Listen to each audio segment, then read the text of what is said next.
Facebook. Okay, so because it's Alzheimer's Awareness Month, all of September is Alzheimer's Awareness Month, we are doing various different little mini trainings on the condition to make sure that yourself as a fitness professional can work most effectively with this clientele.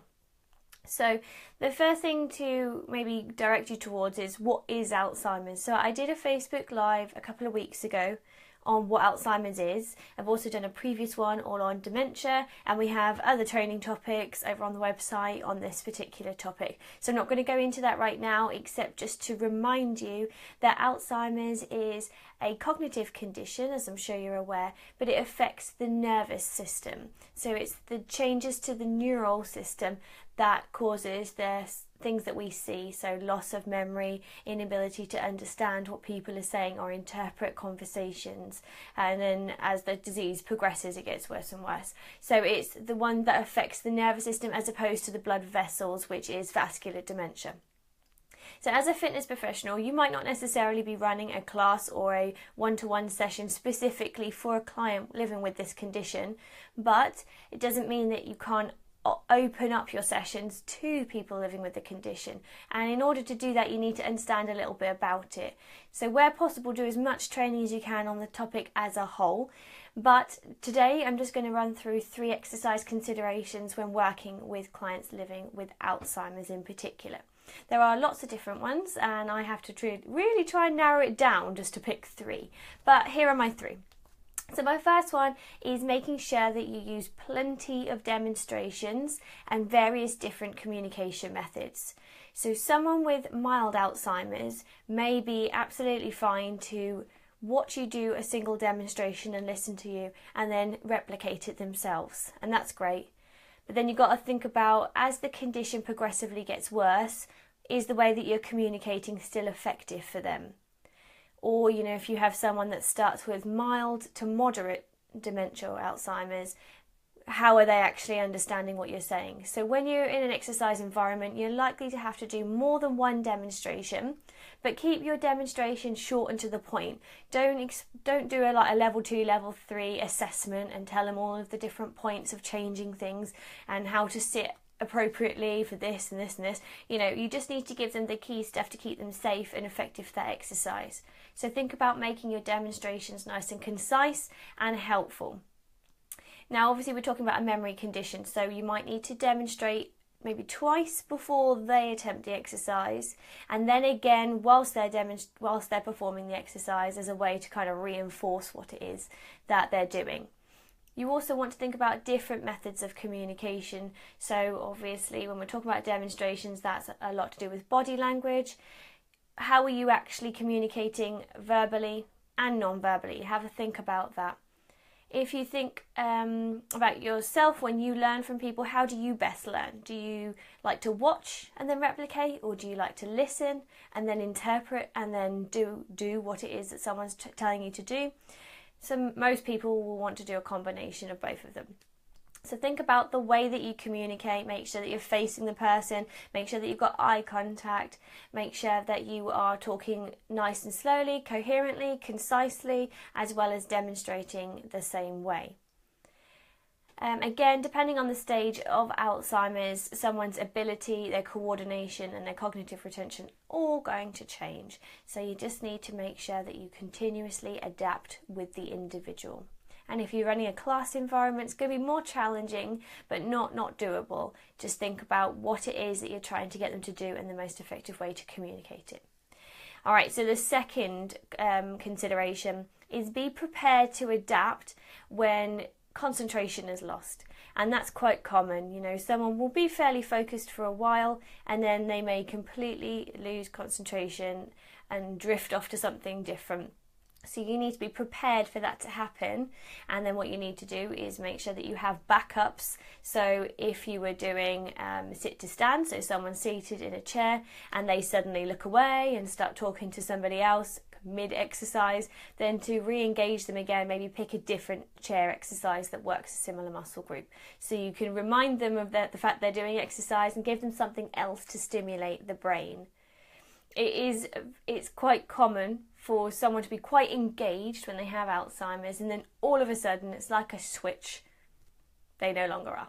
And you think, we were just in the middle of doing an exercise, so you need to obviously empathise with that as a condition. They might not necessarily remember what it was that they were doing before, and especially if you're in a class environment, you've got lots of things going on, lots of people moving around, and different things that draw your attention away from the given exercise. You need to be prepared to how to re-engage them and readdress whatever exercise or muscle group you were trying to work. So it's easy to do, but you just got to be planned. So it's a good exercise consideration to take on board. And the final one I've chosen, I want to kind of combine two. But the final one I've chosen is try and make sure that you are stimulating all of the sensory receptors, so sight and hearing where possible, but also touch. So if you can use music and other equipment to help engage all of the sensory receptors, it's going to be a really effective session. So you can do that by making sure that you have different types of equipment. Maybe the equipment has different textures, so maybe you've got like wrist weights or things that feel a bit like bean bags. Maybe you've got foam balls, maybe you've got harder objects, maybe you've got resistance bands that you can pull and push. All of those things require you to stimulate your periphery. You need to be able to figure out what you're gripping, what you're feeling, and then that communicates to your brain as something that you're thinking about, and that all helps someone with Alzheimer's. So that's your equipment, but you can also think about the colour of your equipment. Try and make sure that you have bright, colourful equipment that engages those sensory receptors, and you yourself might want to be wearing bright coloured clothing. So think of that as a whole, and as I've previously said before many a time, I'm sure you've heard me say this, but music is really, really engaging for someone with Alzheimer's. So it doesn't mean that you need to turn out really loud to make sure that they can hear it. It just means that you need to maybe have suitable music on in the background that's going to be relatable for the clients that you have. So think about what music they would have listened to when they were a bit younger, and have that in the background that's likely to make them very much stimulated and aware of what's going on. Now, as I say with all of these recaps, it's just an overview. All of that can be taken into a whole other level of understanding, an in-depth topic. But for the sake of this overview, these were my 3 considerations that you can maybe take away this month if you're working with individuals with Alzheimer's. So just to recap, my first one was to make sure that you use plenty of demonstrations and that you communicate effectively, both verbally and non-verbally. And it may require you just taking a moment to self-reflect on how you do communicate, because sometimes people think, yeah, I communicate all right, I obviously talk, so I'm communicating verbally, and I do my demonstrations, so I've got both of them nailed. But actually think about how it comes across to somebody else. Are you too rushed with one more than the other, or so just really take some time to address how well you do that. Maybe ask for feedback from people too. The second one was be prepared to adapt your exercises according to any kind of changes in concentration. So always have some backup exercises in case it's not engaging. Also, backup exercises are going to be ideal, because if there's something you want someone to do and they're just really not getting it, then of course you need to be prepared with the next exercise rather than thinking, well, what shall I do now? And then that third consideration was making sure that you use music and effective equipment to engage all of the sensory receptors. So thinking about colour, thinking about texture, and thinking about what you also are doing as the individual to stimulate the senses. So if you have any other recommendations or considerations, if in your experience of working with people with Alzheimer's, then pop them in the comments below. It'll be great to hear what you think is great too. I'm off to teach a seminar tonight on dementia and exercise to a lot of fitness and health professionals.